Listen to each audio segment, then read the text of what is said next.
Yes, thank you so All much. right. Um, yeah, I don't know if you have a little more time, maybe, hopefully. Yeah, yeah, Thank you so yeah. much. I want to ask about, and I know, I feel like the answer is going to be the same, but I have to ask.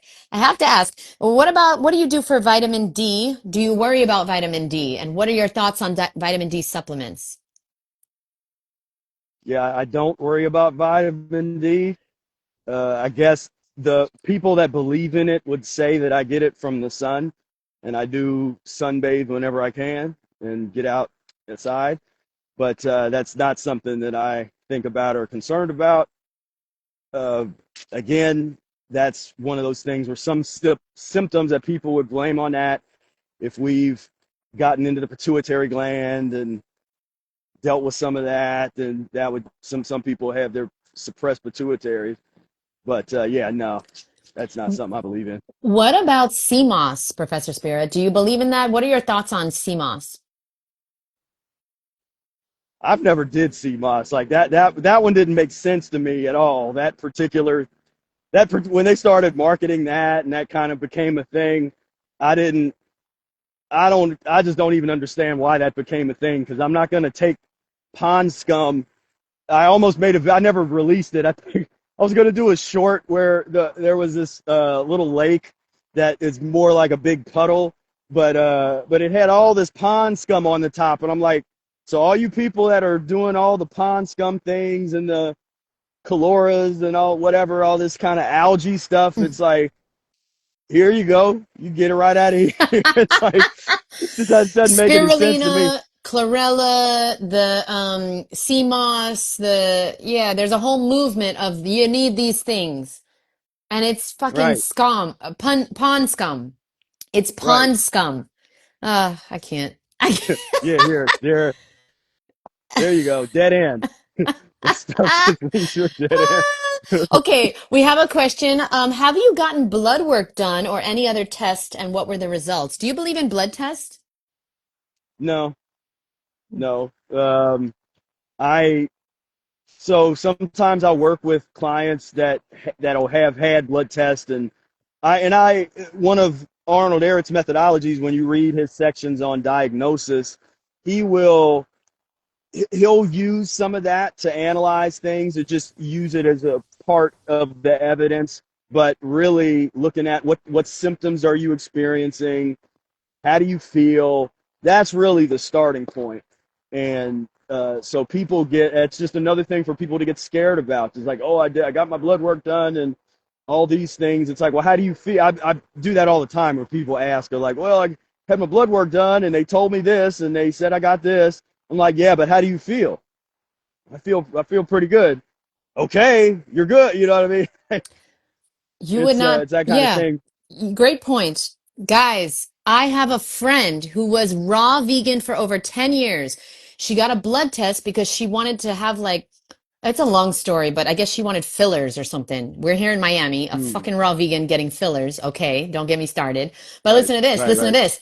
She got a blood test. The blood test said she's low in iron and B12. And so she started supplementing, and now she's eating dead animal body parts because of the blood test, and she felt fine. She felt totally fine, but the blood test led her down a rabbit hole of Hmm. supplementation, and that wasn't working, and then she's got to eat meat for the iron, and the now her blood tests are great. How Hmm. wonderful. Yeah. Yeah, yeah, it's like it's ridiculous. Yeah, it's just like eat all this garbage and supplement and then oh, your blood looks good, but now you feel horrible.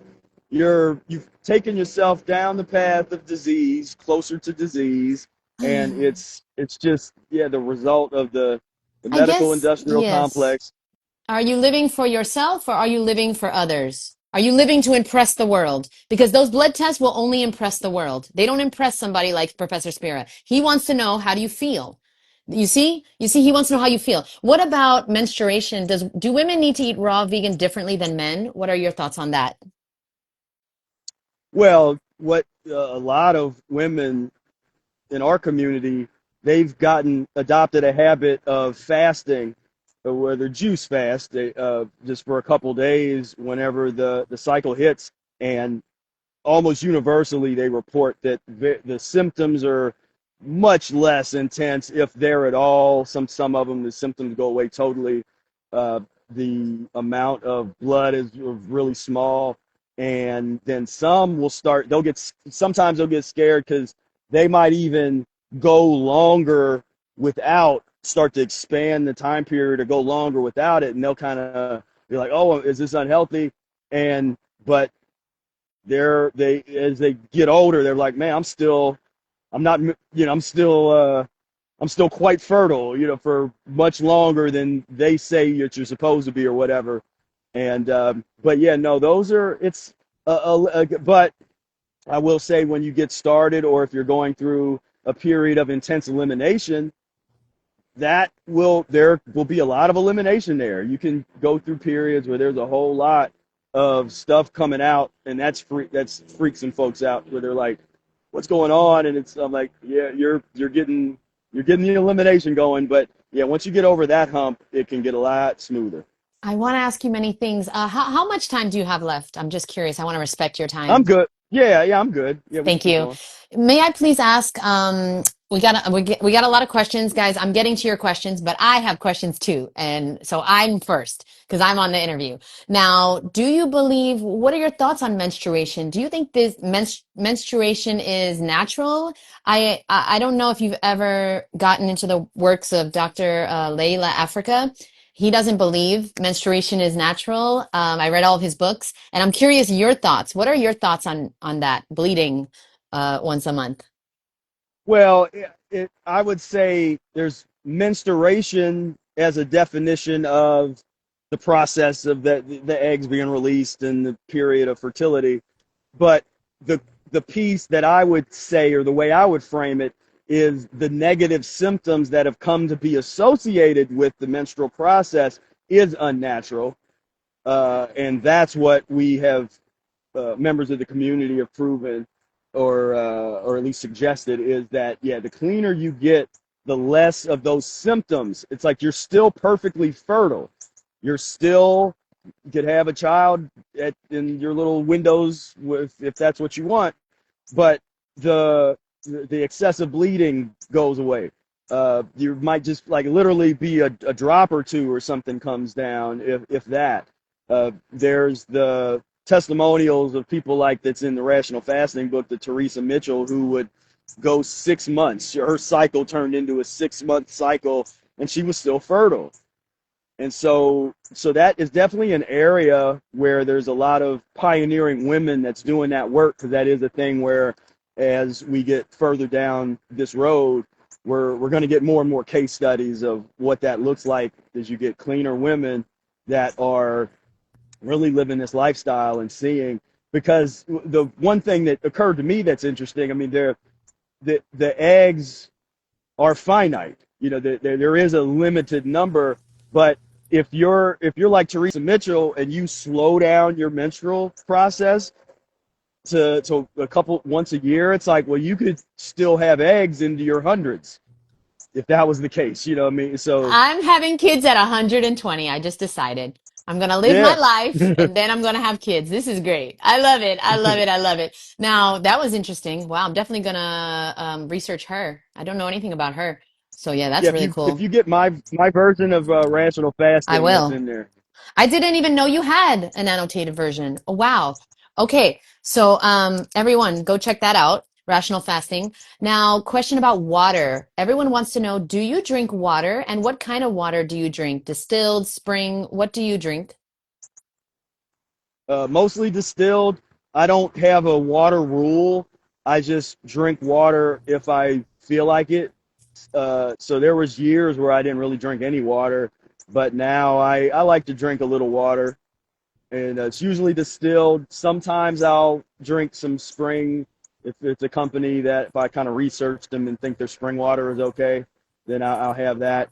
Because I'd love to be in a place in an environment that had clean water where I could just get water out of a spring. I'd rather they do that. But yeah, distilled is kind of where we are. Yeah, good point. Because the other day I read that in the United States, spring water doesn't have to be, it could be 50% tap water. Yeah, it's What the yeah. There's fuck? years ago there was a website. it had like these independent tests that people would go to the springs in each state, and the ones that were near me, they all were contaminated, and but people would still get water from them, but they were filthy. Um, uh, about supplements, are there any supplements that you would ever consider taking? Not herbs, but supplements meaning iodine, enzymes, probiotics, prebiotics. Have you ever considered taking these things? I've experimented with them again, just more to understand what they do and how they work. There are some really extreme physiological cases where maybe enzymes. I mean, if we're talking people, if you're having just insane chronic bloating to the point where you're screaming and you can't function, then it's like, okay, we got to deal. Let's like deal with help deal with that. So there's cases where that might be there, but it's definitely not the first thing. His first thing is lemon juice, distilled water enemas, and clean up Mm-hmm. the diet and that kind of stuff. But yeah, so I'm not a person that really get into that. But I did explore. I mean, I kind of explored the Puridyne that years ago and went down that kind of rabbit hole. And um, but yeah, but as far as like the long term, I call that kind of like classical. You should call that like classical raw foodism, kind of the Lou Corona vibe. Yes. But yeah, for me, I I just like to not have to take anything, like that. Yeah. Yeah. And now, do you use salt when you eat? And if you don't, why don't you use salt? No, I don't use salt. So we found that this stuff called green salt, Mm-hmm. and I use a little bit of that. I don't really need because I transitioned off of the salt type of vibe. Dulse, I like dulse. I will say that, but I don't need it, but I like it. So if I have it, I use it. But as far as like you really never want that white salt stuff. The real, it's like little rocks. That's basically we're taking these Yes. minerals and putting it in our food. But yeah, the green salt is something that I will recommend to people if they're really having trouble with their salt cravings. But then again, get back to if you're really having this insane craving for saltiness, take a look at those adrenal glands and you fix those, and all of a sudden you don't have that same type of craving for salt where you're like, oh, I want salt. Yes. Okay. Now, I would like to ask you, what do you think are some of the dangers of taking supplementation? Like, do you think it's dangerous or do you think it's okay and you could take it and no harm will be done? What are your thoughts? I mean, it's to me, it's dangerous in the long run. It depends on what the supplement is. I mean, a lot of that stuff because it's kind of like I mentioned earlier. It's almost like a gateway drug, where that you get used to taking something that doesn't really damage you, but then later on, if you get really bad symptoms and you're scared, then somebody comes and tells you that, like, well, here's something that's a little stronger. Then all of a sudden, before you know it, you're taking you you're now taking medications like, and that feels normal to you, taking things. And so another avenue which I don't think gets talked about enough that I would encourage people to investigate would be the back to nature renaissance of the late 1800s. There's a book called Children of the Sun by Gordon Kennedy. It's in and out of print, so I don't know if it's in print right now, but you should find it at the library. But that would be and Arnold Ehret is featured in that book because Arnold Ehret was one of the progenitors of the modern day, what became a back to nature movement and renaissance. The problem was it was co-opted. Is all that the so-called hippies and all that stuff in the 60s and that where things got kind of mainstream a little bit. Uh, well, the origins of that entire thing was mucusless diet, fruitarianism, raw foodism. Like that was the foundation. So you had all these Germans and people from Switzerland that had came over to Southern California. It was when Ehret made his way to Southern California, World War I started, he couldn't go home to Germany. So he stayed there, and he created a sanitarium where he would heal thousands of people that were declared incurable. But he became a local celebrity of that back to nature, because he's, going out in the sun, and doing these crazy 4 hour long sun baths and 120-degree heat, and doing all of his amazing fasting feats and physical feats that we were talking about earlier, healing people like crazy. And there was others also in Southern California that was doing that type of vibe. So that was really, at that time in history, that was kind of the hub for this back to nature consciousness. You would see like the nudist colonies started to get kind of popular, and just that type of Yes. consciousness.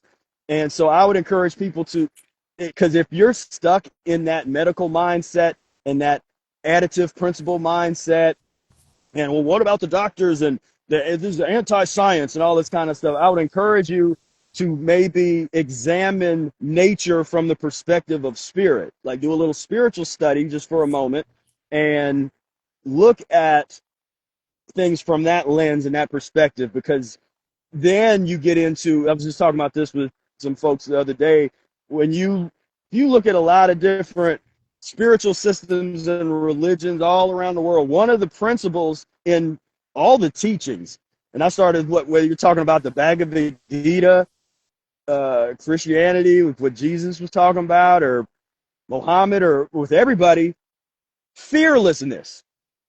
You're not supposed to be scared. If you're scared and like, oh, well, what about my B12? And the doctor said this, and it's like, you're not living up to what, that these spiritual technology that we have, these principles of what we're supposed to be. That fearlessness is really a big part of our life, of how we're supposed to operate. And when you get into something like the mucusless diet path, that is going to call you to be fearless, to say, I'm going down this way. I don't know exactly what's down here, but I'm going, and I'm going to find out. But I know I'm going to be taken care of. And so at the end of the day, that's usually where those conversations end, where it's like, you do what you want to do, but I would encourage you to not be a bitch, basically. To don't be scared all the time, all like, well, what about this and that? It's like, man, no. It's like, this is, the body knows how to function. But you got to get clean enough so that your intuition can take over. When you start this path, oftentimes people are so constipated and screwed up that your intuition is screwed up. So you can't rely on that, because your intuition is, what you think is intuition is addiction, and that's taking you over to the meat aisle or the potato chips or something like that. But once you get clean enough, you can kind of, you don't have to think as much. You just let go, and your body is like, oh, it's time to eat some fruit. It's like, oh, it's time to make a salad. Let me fast today. It gets really natural, and that's what you want. Yeah, wow, great points. Somebody noted in the comments that, oh, you're getting your iodine from the dulse, and the nori, right? But I think the what you're saying, no, but I mean, what you're saying is, oh, if your body needed some type of iodine, you would crave nori or dulse, right? Like that's when you eat it. It's not that you eat it to get your iodine. You eat it when your body needs iodine, perhaps. And is iodine even Well, real? We don't know. well, the thing with that is, but it's not something that I'll go months without eating any of Yeah. that. See? It's Yeah. Yeah. that's more just like, if I have it and it's around, I just like it, Mm-hmm. So it's not like a Mm-hmm. thing where it's Mm-hmm. like, oh, let me go get this. But I like, but what I like more is fruit, is, pine. If I can get fresh pineapple, good ripe pineapple over whatever, and I'll address that, since that's always a hot button topic with the hybrid people, where they're Yes, like, well, hybrid, please. that's a Yes. hybrid. And I'm like, settle down. Because first, all this is, does it create mucus in the body? Is it slime producing? There's no original fruit here. We don't have any that didn't have some kind of human intervention. Nobody's eating original watermelons, which are bitter, and you wouldn't even want to use them. The question is, does it eliminate well? Does it help aid you in your elimination.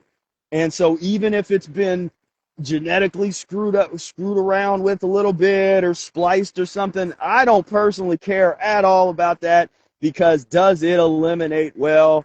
If it eliminates well, and it's not gonna, because if those hybrid, if they would have killed you, I'd be dead already from hybrid uh pineapples or something, because that's my favorite fruit, is a fake fruit, I guess. So sorry, I like fake fruit, I guess, but to me, it's just, it eliminates fine. And but those are the kinds of little mental gymnastics and things that people get into that really narrow they get people into this narrow mindedness that takes them away from tools, using tools that they might need, and then they end up, and then things get out of control because they're really trying to abide by this dogma, and then they come to a situation, oh, you might need this. And I've actually seen people do, to our topic today, that would have a feeling about hybrids like that, and so they won't eat something that they think that's, and again, somebody else told them is hybrid.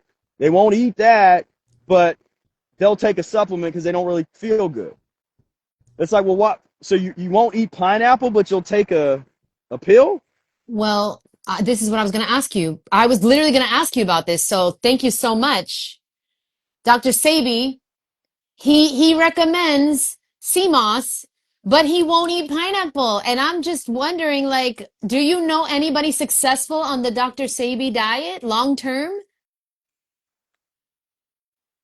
Because I don't. Uh, no. I It's mean, if they're in the chat, chime in, because I don't want to speak for anybody. I don't know. It's a whole lot of folks that really, because the problem there is, and years ago when I kind of made the analysis of what was happening, because he never wrote a book, so there was a whole lot of different people.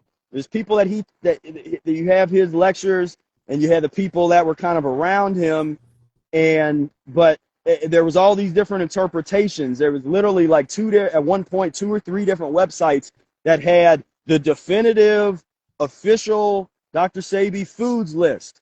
And I did a video, I think, where I compared these lists, because people would really, like, they were wanting to kind of die on the hill of these lists, and the list could change overnight. If he changed his mind, it's like, okay, we're putting spinach on the do not eat part of the list, and but all the lists would be kind of different, so there's no continuity. It's just a lot of that is, in theory it makes sense. That's why people got into it, because it's like, logically you're thinking, like, okay, yeah, I guess it would make sense to not eat something that has been tampered with or is fake or something. But then if you really understand the history of the fruits and the vegetables and everything we're dealing with, you realize too late for that. Like, everything's been tampered with. We got, there's nothing natural. I mean, people, I'd seen something about original avocados. I mean, a human would never. They were like super big for like a dinosaur or something to eat. And but yeah, so much of that stuff is just, again, it sometimes I think within amongst the health gurus and folks that are selling something, if they're selling some kind of supplements or selling whatever, but it is helpful to create that divisiveness, because you want distinguishing characteristics of, like, what we're different from that. And so in an enemy, they teach you, if you want to build a movement, you always have to have an enemy. And so in this case, it's like, yeah, the enemy is the hybrid, or the enemy is it's like, just, you could kind of analyze a movement, and it's always this kind of enemy. And we're no different, but I feel like my enemy is better selected, which is pus, and mucus is the enemy.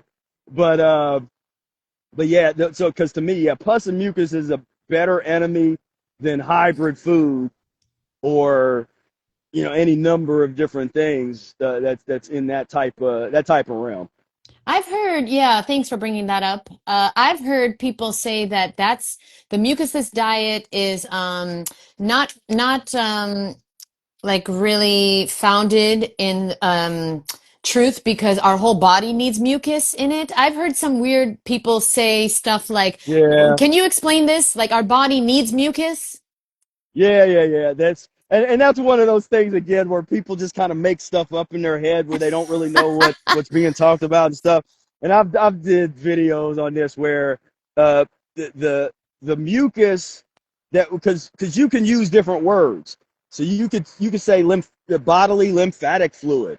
That's not the same as mucus from uneliminated unnatural food substances that get lodged in the body and then turn into this obstructive slime. There's a big difference between the lymphatic fluid and your body reacting to different things, your mucosa, mucous membrane secreting mucosal fluid. That's not the same thing as taking a piece of beef that you ate and you have this big glob of just pussy mucus that got that. Yeah, and then people say, well, you got all the digestive fluids. Well, good for you. Some of that has been dealt with, but you got a slime residue that's left over, and the more obstructed you get, the less your body is able to digest this stuff. Then here comes the Tums and the Pepto Bismol and all these other things that people have normalized. And over time, and that's why you can eat these foods and you don't die immediately. Then that's what's so deceptive to people, where they don't realize it's like, well, I've eaten this all my life and I'm okay. It's like, yeah, but you went to the doctor a couple months ago, you were sick. Well, I had a virus. Like, no, you're constipated. That's what happened. And so that's a that's that. Yeah, no, no. Oh, thank you so much. It's always the people eating McDonald's who are trying to fight for the mucus in the body, and we need the mucus, and this whole theory doesn't make sense. The Arnold Ehret theory does. It's always people at Taco Bell. Like, you can't really, Yeah, you can't take people seriously. They don't take themselves seriously. They don't take their health yeah. seriously. Um, Because most people don't. I mean, I would tell those people study the lymphatic system.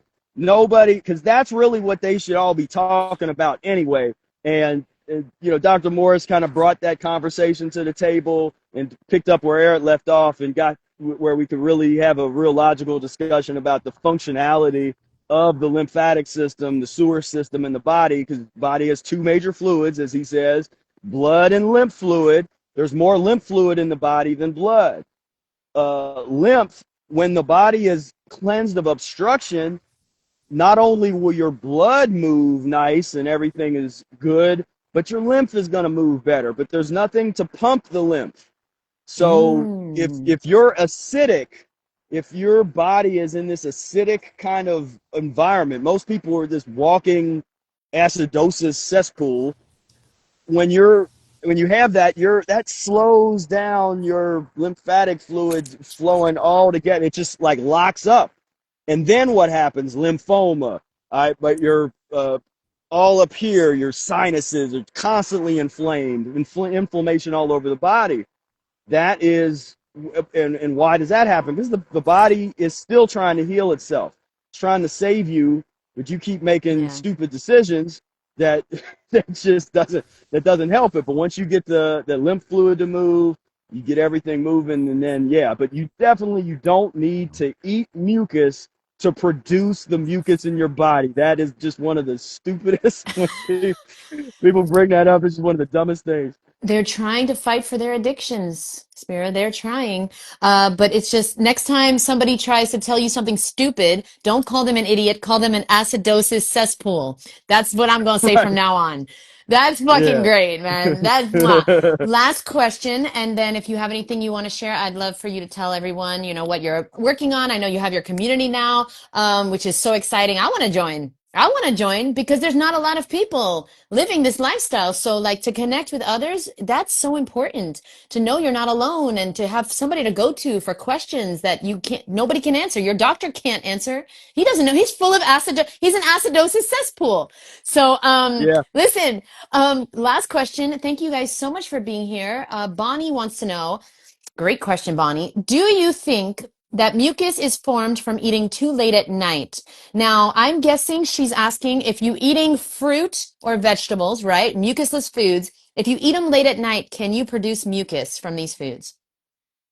No, it's not. That's not how that works. Because you could eat those foods at any time of day, and if you're cellularly constipated or obstructed, that's why people eat some fruit and then they get a mouthful of mucus. The fruit didn't cause the mucus. The fruit is astringent, has an astringent property on the lining of your mucosa.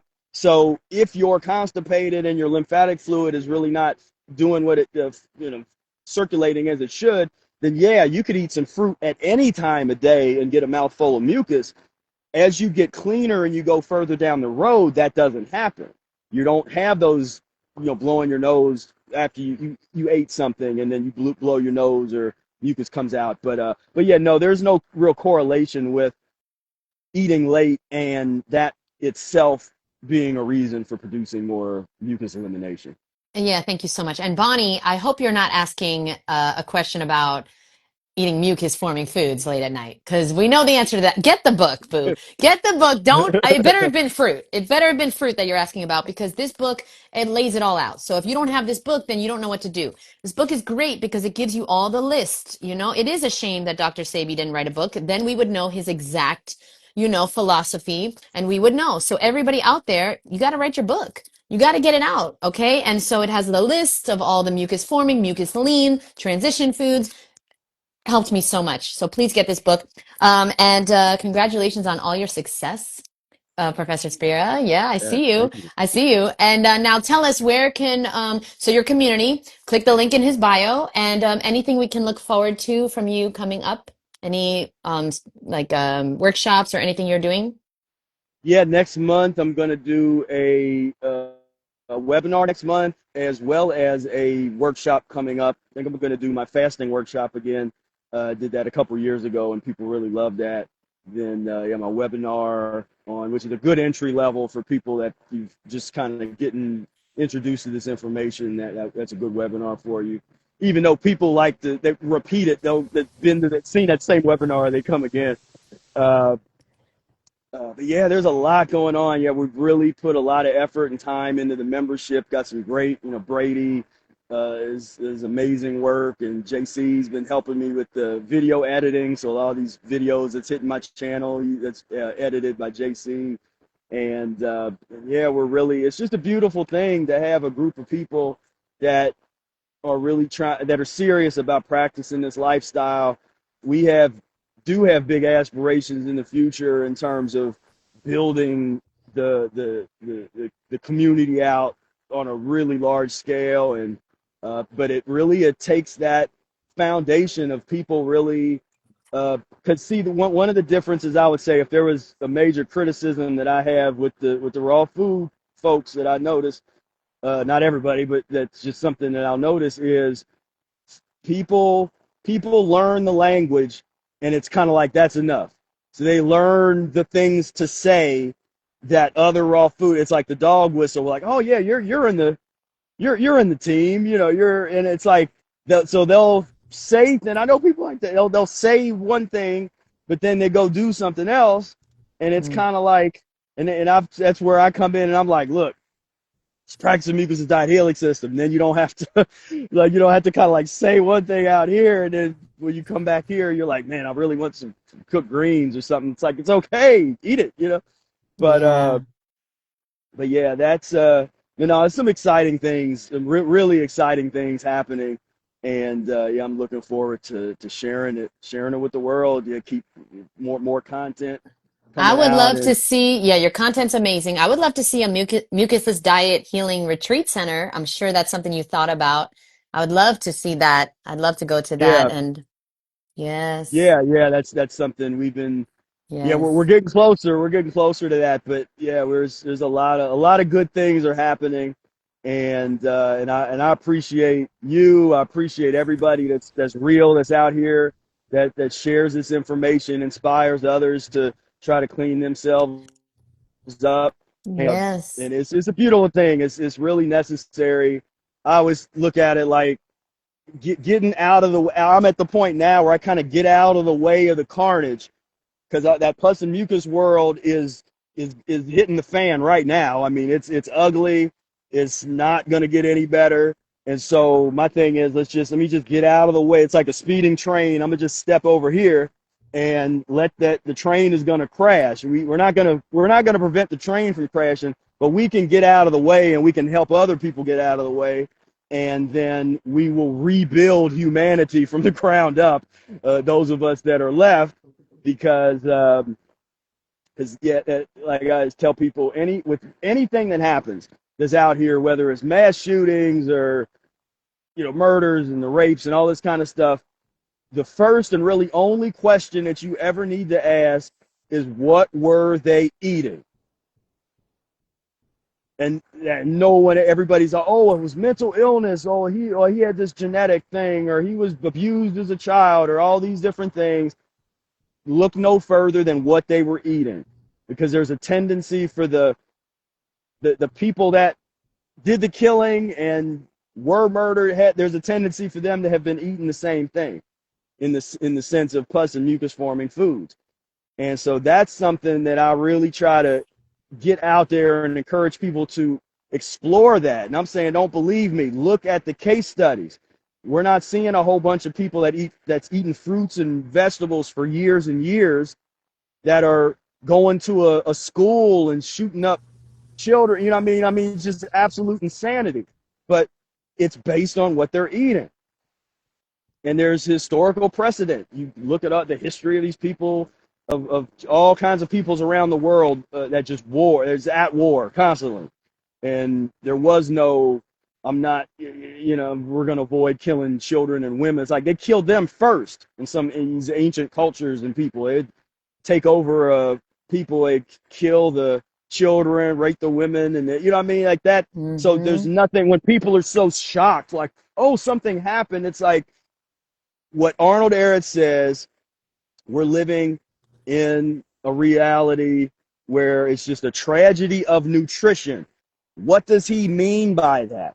It's not a tragedy where people interpret that like, oh, well, he must mean that we have bad nutrition and that's a tragedy. It's like, no, if you look at the original concept of a tragedy, it's like you're watching this thing play out, and what's so tragic is, like some people describe in different concepts of hell or purgatory, it's you're on this loop where you're doing the thing that's harming you, and you don't even realize it. And I literally will see people that are talking about all these issues in the world and so worried about things as they're eating dead animal flesh and drinking a milkshake, and they're sitting there so as a concerned citizen on how bad things are getting. And when I was young, it was like this, and it was so much better, and people are so crazy these days. And it's like, you cannot complain, and this is a Brother Air quote, you can't complain about your oppressor when you eat and live like them. And most people are in that reality. Yeah. Ooh, that's good. No, but you're so right. Thank you so much for existing. Seriously, because this is how we all feel. Everybody watching this feels exactly like you, but nobody's saying it. Yeah, people are eating dead animal body parts and upset that somebody just got killed. But you just had this being killed, so you could eat it every 3 times a day, 5 times a day. What do you care about murder? You don't care. But Right. like, Right. it's, oh, okay. You can't complain about what your oppressor is doing if you're eating the foods of your oppressor. Is that it? Yeah, you can't. Yeah, you can't complain about your oppressor if you are eating and living just like them. Yeah, yep, that's it. Now I want to let you go, but before I let you go, Professor Spira, again, I want to remind everyone it's called the Mucusless Diet Healing System. Somebody asked the name of the book. So the Mucusless Diet Healing System, annotated and revised and edited by Professor Spira. Definitely get this. My copy is very old, and definitely I have given this book away so many times to people, because this is where you start.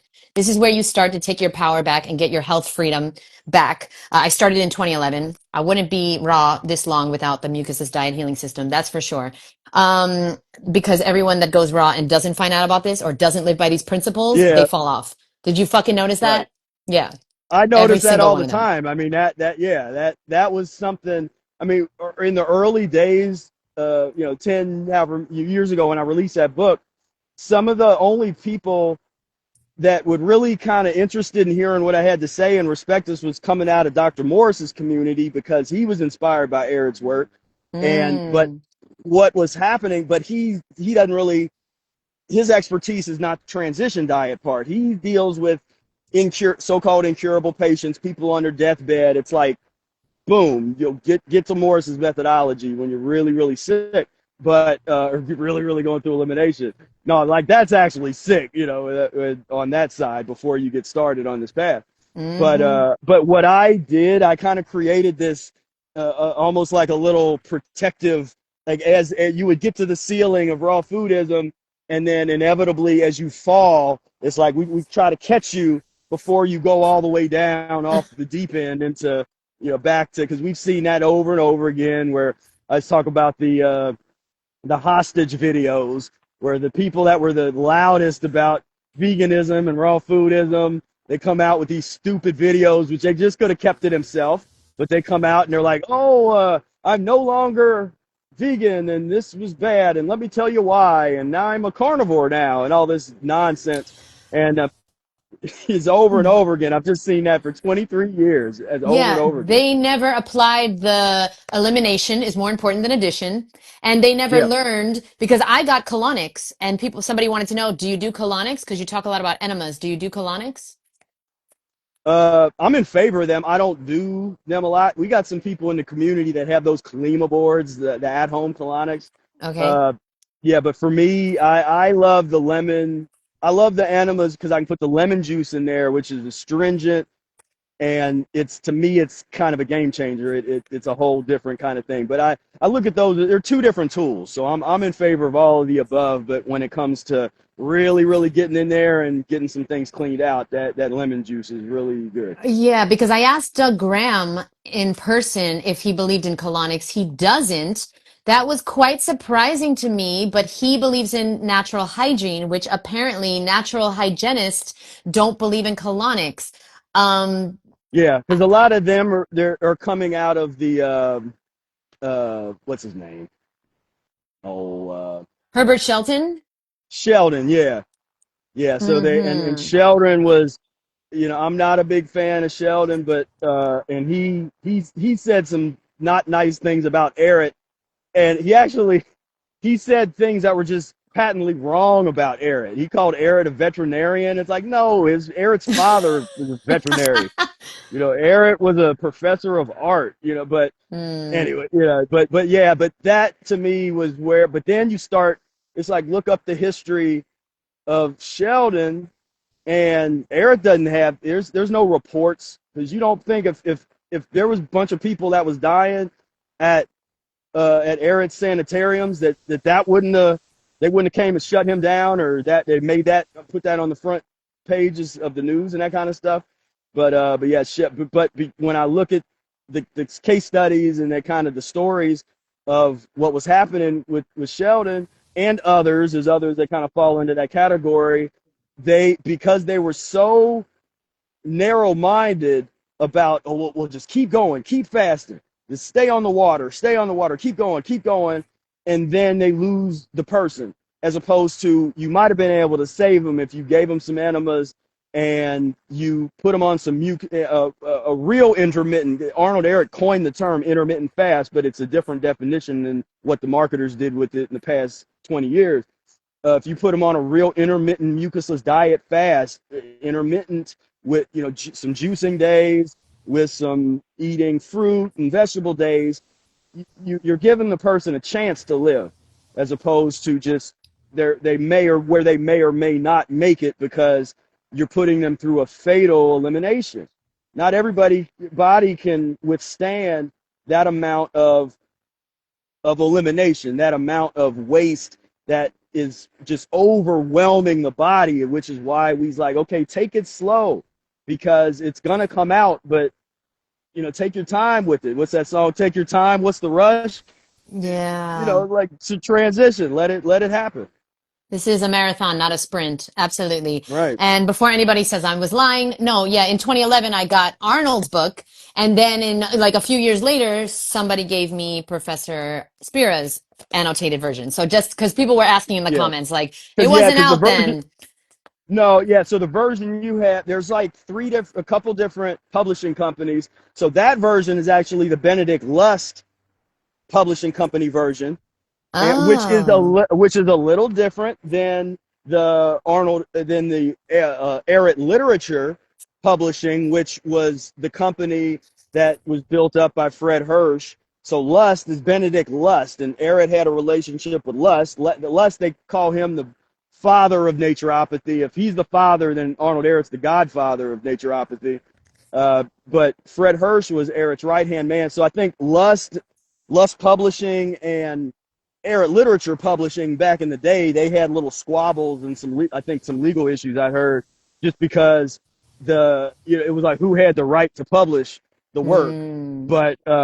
But yeah, no. But what's interesting, and I've looked at all those different editions, and that went into the version that I created was because there were Yes. certain things that would be left out of the Errant Literature version that were in Lust version, and there's maybe little things that were tweaked in Lust version a little different from the others, and so I kind of went and I have the oldest known surviving copy of the Mucus's Diet book.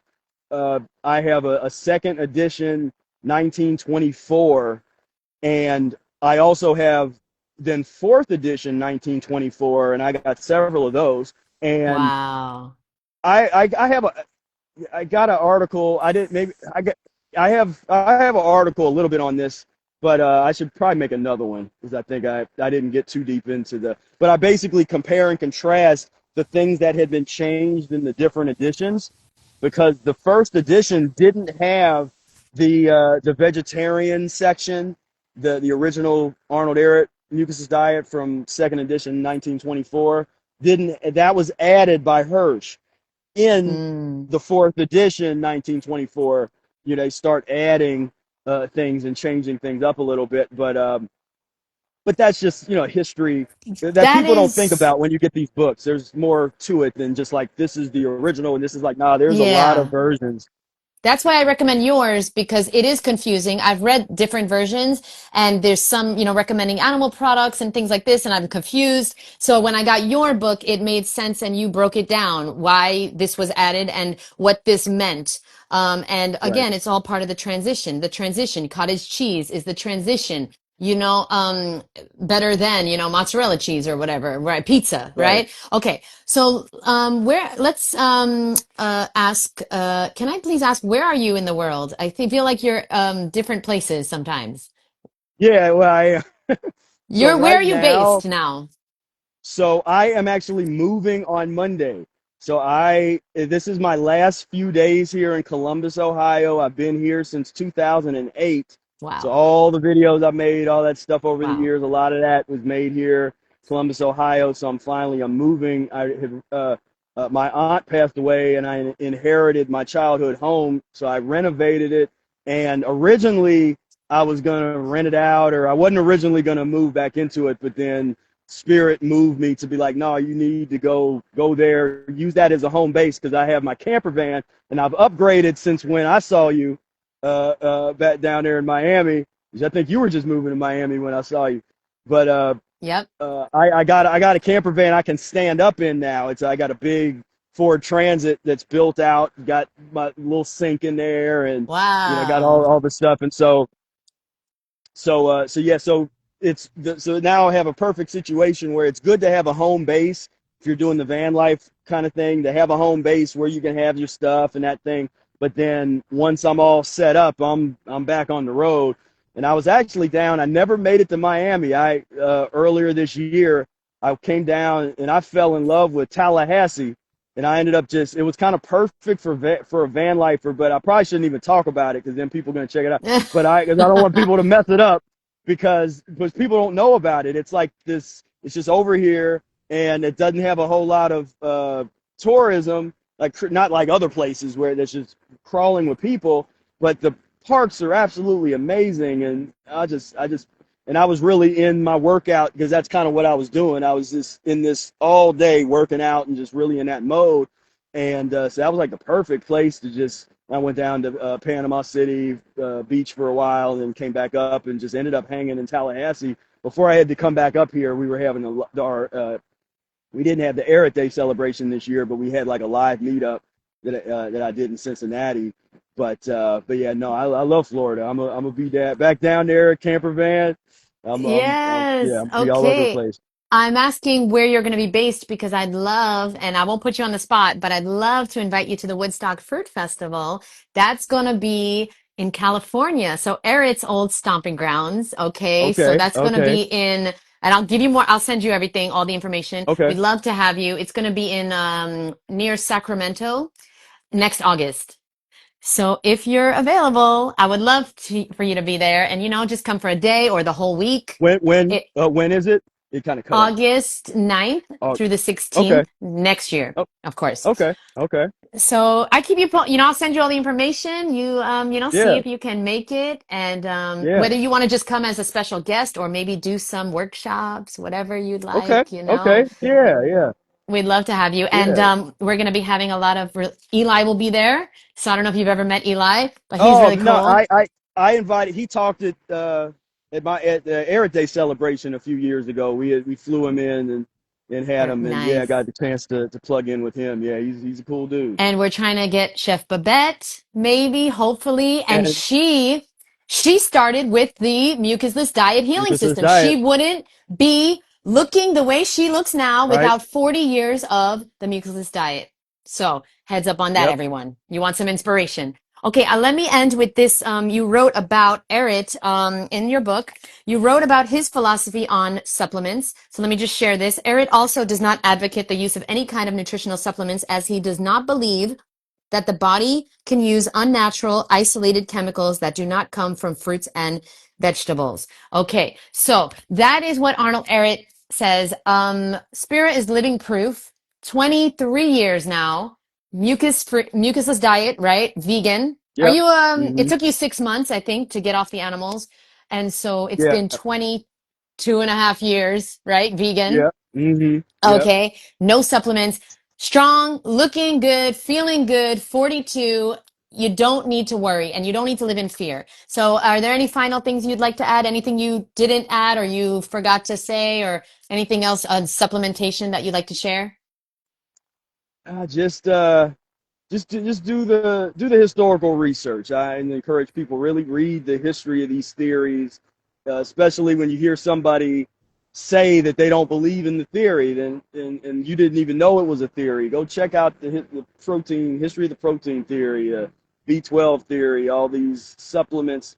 I mean, we have these ridiculous places, GNCs, just places you go to any Yeah. store and they just have all the well, like Brother Eric said years ago, he watched that industry develop, and it was basically behind the scenes. It's the same people making the money. It was just they saw there's a segment of the population that want something that they think is more natural, so then they start creating all these supplements over here, these certain types of herbs or this kind of stuff, where the people that don't want medicine, they get them to come over to this side of the store, and we're saying you don't even have to be in there at that part of the store at all. It's like this is the really.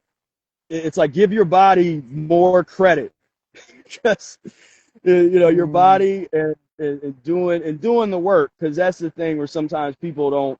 They'll try to say, well, I feel like this or that. It's like, well, are you doing the work? Are you cleaning yourself out?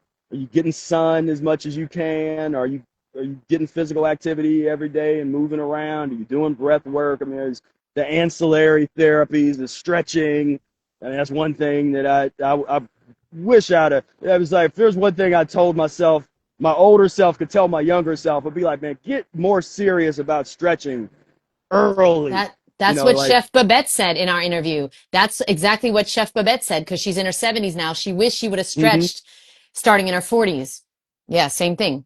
Yeah, So, well, and I'm in. Yeah, so I guess I am in my 40s. me and I'm you, getting we're good. We're good. We're good. right. Yeah. So we'll be 70 saying, I'm glad I started stretching in my Like 40s. You super see? glad. And let's Yeah, not forget, guys, that Goggins had 3 heart surgeries. The cure was stretching. The cure for right. his ailments was fucking stretching, was yoga. So very interesting on that. And yeah, thank you so much. Thank you for existing. Thank you for sharing with us today. And let's do this again soon because, you know, I always love talking to you. And thank you so much for breaking it down and not living in fear and just inspiring us through what you're doing. And everyone, take what resonates, leave the rest. You love your supplements, keep taking them. Okay? More for you. Me and Spirit Yeah, will right. we'll leave more for you. More for you. Yeah, Okay? At you the all have that. GNC. We'll have the durians. We'll have all the, Yeah, yeah. we'll have that stuff. You can have the pond scum and we'll have the grapes and the pineapples. Grapes All right. and the pineapple. Yeah. Thank you so much, Spirit. And we'll talk soon. Thank you so All much. right. All Okay. right. Bye. Take Have a care. Be great great. day. Thank you. Thank Bye. you. Thank you, All right. You everyone. too. Thank you so much. Bye, guys.